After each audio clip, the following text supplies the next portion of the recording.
Eu sou o caçula, né? Eu sou o único, são 7 filhos, são 7 irmãos, eu sou o único que é de outra mulher, de outra mãe. Todos eles são de uma mesma mãe, mas eu sou daquela separada, né? E aí a minha mãe, ela foi embora muito cedo. 1 ano e 9 meses, a minha mãe pede pra se separar, pra ir embora. Ela pede pro meu pai, diz, Otávio, eu quero ir embora, eu me sinto presa. Porque naquela época, os casamentos eram feitos por negociata, por negociação. E aí, muitos anos depois, eu fiquei sabendo de uma verdade que eu não sabia até então. Porque o que eu sabia era o seguinte, meu pai dizia, tua mãe é doida, a tua mãe era doida, a tua mãe não pensava. A minha mãe, quando casou com meu pai, tinha 14 anos, pô. E naquela época, nos anos 70, tu sabe que isso era normal.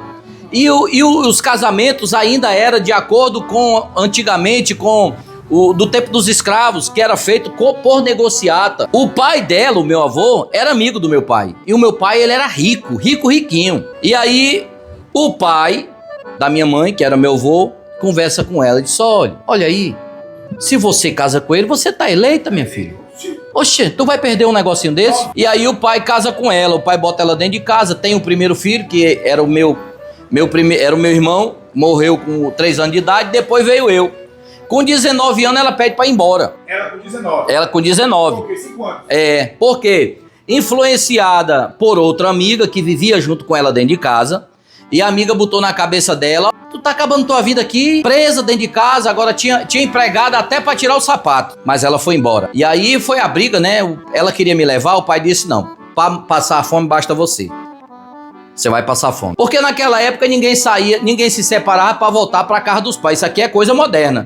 Isso aqui é coisa agora dessa geração. Então ela volta, aí o meu avô disse, pra cá não. Aí o laço já cortou, você vai cuidar da sua vida. E aí ela foi embora para Porto Velho. Então, aí quando é 2023, eu fui em Porto Velho, que eu ia para João Pessoa.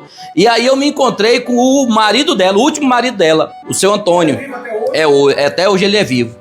E aí ele falou, ele disse, sua mãe faleceu em 98 e ela falava muito em você, ela queria muito lhe encontrar para contar a história dela, para contar a versão dela. Toda história tem 2 lados. Eu digo, pois é, a história que eu sei é que ela vivia muito bem, obrigado, pediu para ir embora. Eu disse, pois é, mas só que sua mãe não era feliz. A tua mãe, ela tinha vontade de ser feliz. E naquela época, o teu avô, o pai dela, fez com que ela se casasse com teu pai por causa do nível social que o teu pai tinha. Só que ela se sentia mal, ela não amava. E ela queria viver um amor de verdade. Ela queria a liberdade dela. E aí ela pede para ir embora. Sofreu isso. Foi lavadeira, foi cozinheira, trabalhou em garimpo, Porto Velho, trabalhou em pensão, empregada doméstica, ralou. Deixou de ser rainha para ser lambai, como o meu pai dizia. Mas, segundo ele, o seu Antônio, ela era feliz. Eles se gostavam, né? Ela faleceu em 98. E faleceu nova? Faleceu nova. Foi AVC, se eu não me engano. Infarto. Fumava muito, desesperadamente, um atrás do outro. Sabe o compulsivo? Aquele que tá terminando, você já acende outro? Era ela.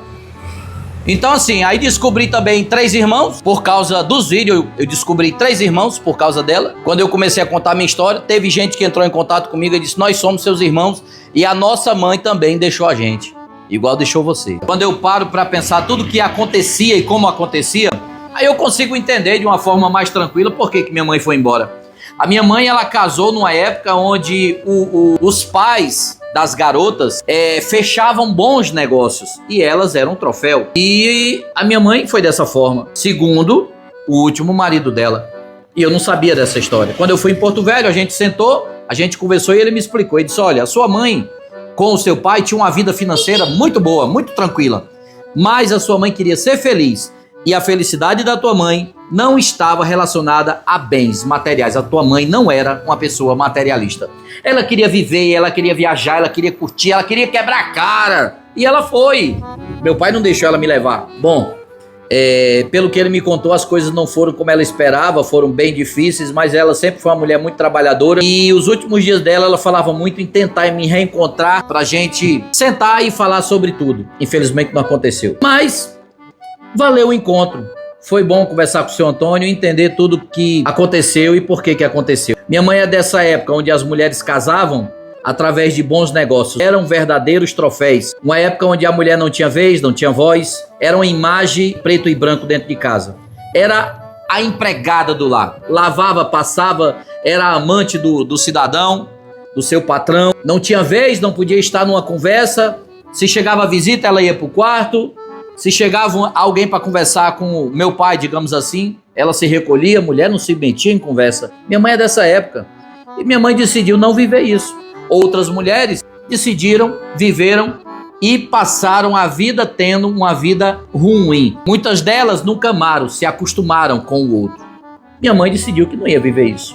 E eu consigo entender muito bem. Não tenho mágoa, eu só tenho um pouco de arrependimento por não tê-la encontrado. Eu queria muito dar um abraço, falar para ela que tudo bem, tá tudo tranquilo, fica tranquilo. O importante é que a senhora foi feliz. Queria muito entregar um buquê de flores que eu nunca entreguei. Queria muito contar para ela que quando eu tinha 9 anos de idade, eu chorei pro meu pai fazer uma festa de aniversário porque todos os meus colegas tinham suas mães, tinham o dia das mães, davam presentes, tinham suas festas de aniversário, mas eu não tinha. Eu não tinha mãe para brincar, eu não tive mãe para chorar, eu não tive mãe para reclamar do meu pai, para correr pros braços dela quando meu pai queria me bater, eu não tive. E quando eu tinha 9 anos de idade, eu passei a semana aperreando. Eu digo, eu quero um bolo, eu quero um bolo, eu quero um bolo. Meu pai, a única festa de aniversário que ele fez, eu tinha 3 anos de idade. E aí, quando eu tinha 9 anos de idade, eu acostumado a ir todo ano na casa dos colegas, era tantas festas bonitas, aí eu disse, eu quero um bolo de aniversário, eu quero. A gente tinha uma padaria muito famosa aqui em Rio Branco, chamada Panilanche. A minha irmã foi lá, comprou um bolo confeitado branco. De noite, encheram algumas bolas, alguns balões brancos. Na hora de cantar parabéns, não tinha vela. Esqueceram a vela. A vela de 9 anos. Então pegaram uma vela branca, daquelas de cozinha, colocaram no bolo e tá tranquilo, cara. Eu cantei parabéns, eu me diverti, comi bolo. Talvez seja esse o motivo de que, de vez em quando, eu mando fazer um bolo confeitado e eu fico comendo ele sozinho. Compartilho com algumas pessoas que eu gosto, com minha esposa, com a minha filha. É a mesma história do meu cunhado, que quando ele começou a trabalhar, ele foi no mercadinho e comprou uma bandeja de iogurte com o dinheiro dele. Era o sonho da infância dele, mas era caro, ele não tinha condição. Talvez seja isso. Mas tá tudo bem, tá tudo certo. A gente é de uma época que a gente não guarda mágoa, a gente não é do bullying. A gente supera, a gente foi acostumado a tropeçar, levantar, bater a poeira e seguir. E isso, cara, não acabou com a gente não, só nos tornou mais fortes. É sobre isso. Valeu.